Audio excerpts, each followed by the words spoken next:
আপনারা অনেকেই চিন্তায় আছেন আধার কোন ব্যাংকের সাথে লিঙ্ক আছে, ডিবিটি টাকা কোন অ্যাকাউন্টে আসবে। ব্যাংকে না গেলে কি এটা জানা সম্ভব? কারণ পশ্চিমবঙ্গ সরকার সম্প্রতি ঘোষণা করেছে যে সমস্ত সোশ্যাল যে স্কিম আছে সেগুলোর মনিটারি ট্রান্সফারগুলো সমস্ত ডিবিটির মাধ্যমে হবে। সবচেয়ে বড় সমস্যা হচ্ছে ব্যাংকে গেলে লাইন দিতে হবে, তারপরে যা গরম, ভিড়, অনেক সময় এবং সঠিক তথ্যও পাওয়া যাচ্ছে না। আজকের ভিডিওতে আপনাদের একটা পদ্ধতি দেখাবো, যে পদ্ধতি ব্যবহার করে ঘরে বসেই নিজের বা পরিবারের কারো মোবাইল থেকে টোটাল ডিবিটি লিঙ্কের কাজটাই করে নিতে পারবেন। যদি কোনো ব্যাংকের সাথে ডিবিটি লিঙ্ক না থাকে তাহলে নতুন করে লিঙ্ক করতে পারবেন, আর যদি কোনো ব্যাংকের অন্য অ্যাকাউন্টে ডিবিটি নিতে চান সেটাও চেঞ্জ করতে পারবেন, আর যদি পুরনো ব্যাংক থেকে অন্য কোনো ব্যাংকে ডিবিটি নিতে চান সেটাও নিজের হাতে করে নিতে পারবেন।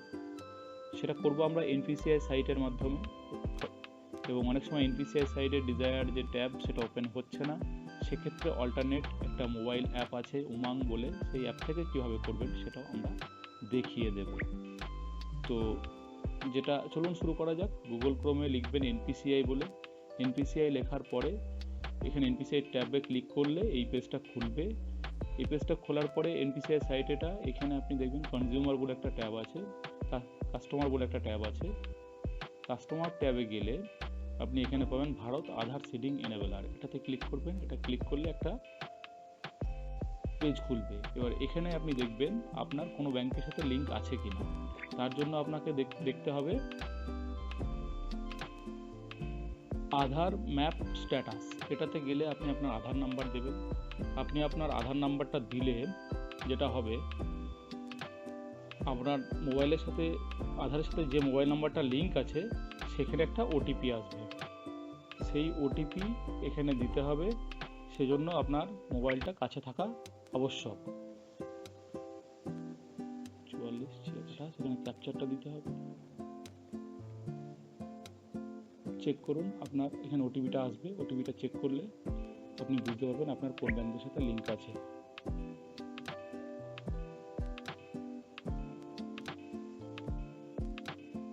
এই যে আমার যেটা লিঙ্ক আছে আধারটা, সেটা দেখিয়ে দিল ওয়েস্ট বেঙ্গল স্টেট কোঅপারেটিভ ব্যাংকের সাথে লিঙ্ক আছে। এবার চলুন সিডিংটা কিভাবে করব। আমার যেহেতু অলরেডি লিঙ্ক আছে, সিডিং করার আর প্রয়োজনটা নেই। এবং যাদের ক্ষেত্রে এই লিঙ্কটা কোনো ব্যাংকের সাথে দেখাবে না, কোনো লিঙ্ক নেই, তাদের ক্ষেত্রে এই আধার সিডিং ডিসিডিং অপশানে যাবেন, এটা কনফার্ম করুন। তারা আধার নাম্বারটা এখানে দেবেন এবং সিডিং চুজ করবেন, কারণ তাদের কোনো ব্যাংকের সাথে লিঙ্ক নেই। এবার যে ব্যাংকের অ্যাকাউন্ট, এই ড্রপডাউন বক্স থেকে সেই ব্যাংকের নামটা নিতে হবে। ধরুন কারো যদি অ্যাক্সিস ব্যাংক থাকে, অ্যাক্সিস ব্যাংক লিখবেন। নেওয়ার পরে ফ্রেশ সিডিংয়ে ক্লিক করবেন। এখানে যে অ্যাক্সিস ব্যাংকের অ্যাকাউন্ট নাম্বার এখানে দেবেন এবং এখানেও কনফার্ম করবেন। চেকবক্সে ক্লিক করবেন, ক্যাপচারটা এখানে টাইপ করবেন, সাবমিট করবেন। সাবমিট করার মোটামুটি 1 থেকে 5 মিনিটের মাথায় আবার চেক করবেন, আপনার স্ট্যাটাস দেখবেন দেখাতে শুরু করবে। এবার যাদের ক্ষেত্রে লিঙ্ক আছে, সেম ব্যাংকে ধরুন দুটো অ্যাকাউন্ট আছে, তিনি চাইছেন না যে অ্যাকাউন্ট আছে সেই অ্যাকাউন্টে থাকতে, ডিফারেন্ট অ্যাকাউন্টে করতে চাইছেন, তাহলে এখানে মুভমেন্টে ক্লিক করবেন। সেম ব্যাংকের মধ্যে হলে এক অ্যাকাউন্ট থেকে আর অ্যাকাউন্টে ট্রান্সফার করাতে পারবেন। যদি অন্য ব্যাংকের হয়, এখানে মুভমেন্টে ক্লিক করবেন, এক ব্যাংক থেকে আরেক ব্যাংক। এখানে আধার নাম্বার দেবেন, দেবেন। এবার যে ব্যাংকে করাতে চাইবেন সেই ব্যাংকের নাম নেবেন। নতুন যে ব্যাংক, সেই নতুন ব্যাংকের অ্যাকাউন্ট নাম্বার এখানে দেবেন। সেমভাবে সাবমিট করবেন। ওটিপি আসবে আধারের যে নাম্বার লিঙ্ক আছে সেখানে ওটিপি আসবে, আপনার কাজটা কমপ্লিট হয়ে যাবে। এবার যেটা বললাম উমাং অ্যাপ, সেটা আমি ফোনে ইনস্টল করে আপনাদেরকে দেখাবো।